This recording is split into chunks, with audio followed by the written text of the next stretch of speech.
Salut les beaux gosses et les belles gosses. Je m'appelle Brian, je suis américain, installé en France depuis presque 3 ans. Et après avoir entendu des centaines de Français parler anglais, franchement, il y a des erreurs qui reviennent encore et encore. Vu que j'ai attiré un petit public français grâce à ma dernière vidéo, je me suis dit que ça pourrait être une bonne idée d'en profiter pour éclairer un peu ces erreurs-là. Si tu te reconnais dans ces erreurs, t'inquiète pas, parce que le but de cette vidéo, c'est pas de te faire sentir nul à cause de ton anglais. Je sais que parler anglais, c'est déjà un défi pour beaucoup de Français, surtout qu'on en a peur de mal faire ou d'être jugé. Justement, oser parler anglais, même avec des fautes, c'est déjà super bien. Cette vidéo est là simplement pour t'aider à comprendre certaines erreurs qui ne sont pas forcément évidentes et pour te donner un peu plus de confiance quand tu t'exprimes en anglais. Vous êtes prêts? Allez, c'est parti! La première dans cette liste de 6 erreurs que je remarque tout le temps, les prépositions. Ça, c'est un grand classique et je vous donne quelques exemples. I explain you pour dire je t'explique. We are going to present you pour dire on va vous présenter. Par exemple, un projet. En anglais, on a besoin de la préposition to. Donc, au lieu de dire I explain you, tu dois dire I explain to you.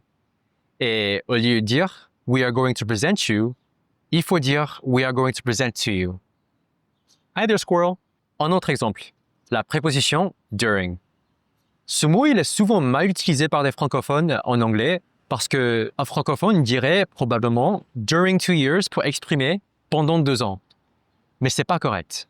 En anglais, during, ça veut dire pendant, mais pendant dans le sens de pendant une activité ou pendant un événement. Pas pour une durée de temps. Pour exprimer une durée, il faut utiliser la préposition for dans tous les cas. Donc, pour bien dire pendant 2 ans en anglais, il faut dire for 2 years. Et puis, il y a la confusion entre les prépositions to, in et at. Par exemple, j'entends souvent participate to pour dire participer à, arrive to pour dire arriver à, et welcome in pour dire bienvenue en. En anglais, ça se dit jamais comme ça. Alors, si tu veux dire je vais participer à la réunion en anglais, il ne faut pas dire I will participate to the meeting. Tu dois dire I will participate in the meeting. Si tu veux dire je suis arrivé à la gare, au lieu de dire I arrived to the station, il faut dire I arrived at the station. Gotta get out. Gate's closed for a reason. Gotta get out. Okay. Now. Okay. Sorry. Oh, wow. Allez, on continue. Pour bien dire bienvenue en France, au lieu de dire welcome in France, ce qui est très courant, il faut dire welcome to France.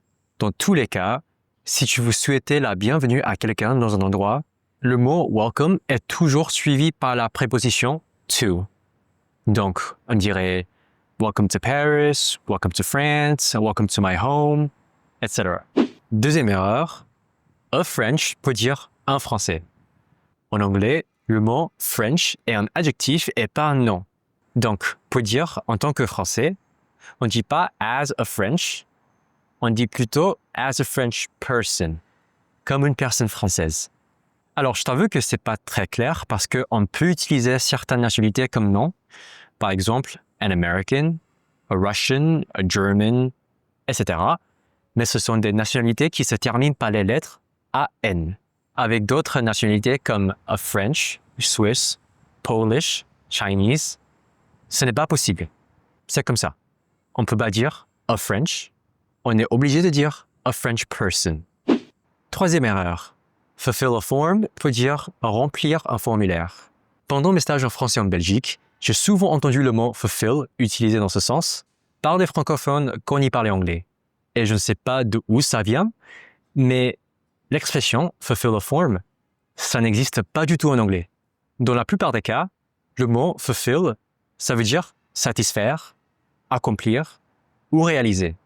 Le seul cas où le mot fulfill peut être utilisé comme une bonne traduction de remplir, c'est pour l'expression fulfill a requirement, ou en français, remplir une condition. Erreur numéro 4. Did you saw? En anglais, quand tu poses une question avec did, le verbe reste à la forme de base. On n'utilise pas le passé. Donc, pour la question « Est-ce que tu l'as vu ?» en français, En anglais, ce serait pas Did you saw him? On dirait plutôt Did you see him? C'est la même chose pour tous les verbes. Pas de passer après le mot did. Did you meet her? Did you do this? Did you know about that? Etc. Alors, pour l'erreur numéro 5, ça commence à devenir un peu plus subtil.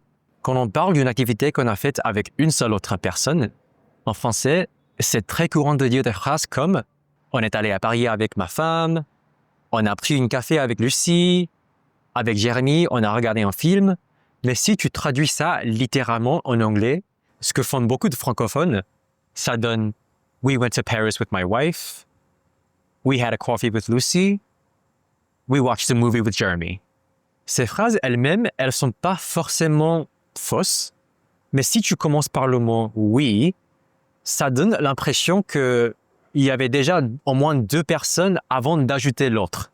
Ça peut porter à confusion parce qu'on ne sait pas tout de suite qui fait partie du « we ». Du coup, en anglais, on dit plutôt « I went to Paris with my wife »,« I had a coffee with Lucy »,« I watched a movie with Jeremy ».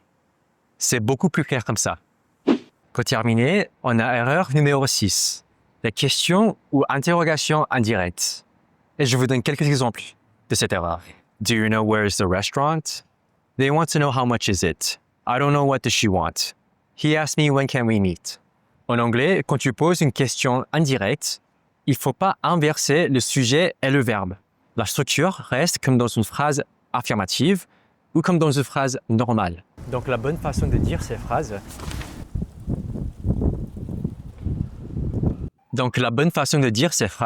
c'est Do you know where the restaurant is? They want to know how much it is. I don't know what she wants.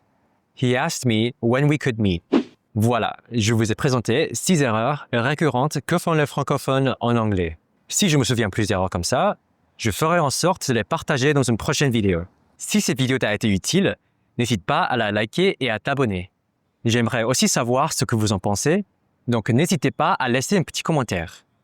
Allez, à la prochaine. Ciao, ciao.